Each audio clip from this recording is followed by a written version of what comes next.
Hello bachcho, assalamu alaikum, namaste. My name is Prem Kumar. Today we are discussing the third chapter of biology, that is biodiversity. Its topic is principle of classification. उसकी हम classification को discuss करने की कोशिश करते हैं। तो हमने उसके 3 मेथड डिस्कस किए। हमने पहला मेथड डिस्कस किया मॉर्फोलॉजी, दूसरा डिस्कस किया होमोलोगस, तीसरा डिस्कस किया एनालोगस। आज हम उसके मजीद स्टेप्स डिस्कस करने जा रहे हैं। वो हमारे पास मजीद स्टेप्स कौन से हैं? Cytology, genetics and biochemistry. ये भी तीनों मेथड के जरिए भी क्या होती है? हमारे पास क्लासिफिकेशन होती है। हमने डिस्कस किया मॉर्फोलॉजी, एनालोगस, होमोलोगस। ये तीनों के बेसिस पर क्लासिफिकेशन नहीं होती, ये भी साइटोलॉजी, जेनेटिक्स एंड बायोकेमिस्ट्री के बेसिस भी क्लासिफिकेशन होती है, बायोलॉजिकल क्लासिफिकेशन होती है। उससे पहले अगर आपने एलपी के लेक्चरर को सब्सक्राइब नहीं किया तो प्लीज सब्सक्राइब कर दें। बेल आइकन के बटन को आपने प्रेस नहीं किया तो प्लीज प्रेस कर दें ताकि हर आने वाली नोटिफिकेशन आप तक पहुंच सके। Let's get started about the principle of the classifications. हमने डिस्कस किया था कि होमोलोगस, एनालोगस एक्सटर्नल फीचर्स देखते हैं तो मॉर्फोलॉजी है। स्ट्रक्चर दोनों का सेम है, फंक्शन डिफरेंट है, होमोलोगस है। दोनों का हमने स्ट्रक्चर डिफरेंट है लेकिन फंक्शन क्या है? सेम है, एनालोगस है। आज हम डिस्कस करने जा रहे हैं साइटोलॉजी। अब हमारे पास प्रिंसिपल ऑफ क्लासिफिकेशन के अंदर 1.5 मिलियन ऐसी स्पेशीज हैं जो कि क्लासिफाई हो चुकी हैं। उसको हमने क्लासिफाई कर दिया है, अलग अलग ग्रुप्स के अंदर डिवाइड कर दिया है और उनको हमने साइंटिफिक नाम भी दे दिए हैं 1.5 मिलियन स्पेशीज को भी। अब हम डिस्कस करते हैं साइटोलॉजी। साइटो का मतलब है सेल, लॉजी का मतलब लॉजी का मतलब study, study about cell is known as cytology. Means के अंदर हम देखेंगे सेल स्ट्रक्चर। सेल का स्ट्रक्चर कैसा है उसको हम प्रोकैरियोट से, सेल का नेचर कैसा है यूकैरियोट से।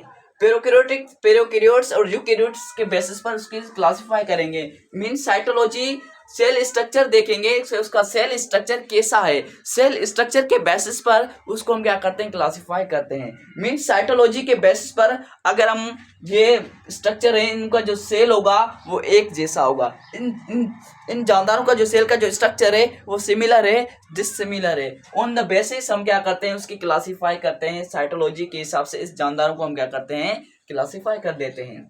जेनेटिक्स, जेनेटिक्स का मतलब ये हुआ कि उनके अंदर जो हमारे पास डीएनए या आरएनए है, हेरिडिटी मटेरियल है।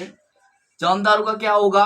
Heredity material. हेरिडिटी मटेरियल पर के बुनियाद पर भी क्लासिफाई किया जाता है जानदारों का। जानदारों को हेरिडिटी मटेरियल कैसा है, हेरिडिटी मटेरियल के बेसिस पर भी जानदारों को हम क्या करते हैं? क्लासिफाई करते हैं कि खसूसियात हैं वो कैसी हैं, कौन कौन से कैरेक्टरिस्टिक्स हैं वो मिलते जुलते हैं। तो हेरिडिटी कैरेक्टरिस्टिक्स के बेसिस पर, हेरिडिटी मटेरियल के बेसिस पर भी जानदारों को क्लासिफाई किया जाता है। मींस जेनेटिक्स हेरिडिटी मटेरियल के बेसिस पर जानदारों को क्लासिफाई किया गया है। साइटोलॉजी सेल के स्ट्रक्चर के बेसिस पर जानदारों को क्लासिफाई किया गया है।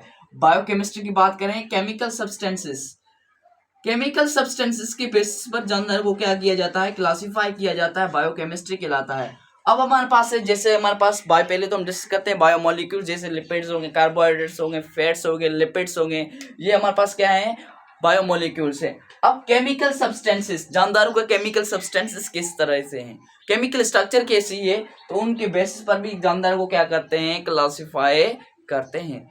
तो ये हमारे पास 3 मेथड है। सेल स्ट्रक्चर देखेंगे, हेरिडिटी मटेरियल के बेसिस पर भी हम क्लासिफाई करेंगे, बायोकेमिस्ट्री के बेसिस पर भी जानदारों को क्लासिफाई करेंगे। मींस ये जो जानदार हैं उनका केमिकल सब्सटेंसेस भी देखेंगे तो उसके बेसिस पर भी हम क्लासिफाई करेंगे। इसका स्ट्रक्चर भी देखेंगे, सेल का स्ट्रक्चर भी देखेंगे तो उसके बेसिस पर भी क्लासिफिकेशन करेंगे। और हेरिडिटी मटेरियल के बेसिस पर भी इनका हम क्या करते हैं? जानदार को क्लासिफाई करते हैं। It was all about the principle of classification and its methods. If you have any question then you may ask in a comment section. Thank you.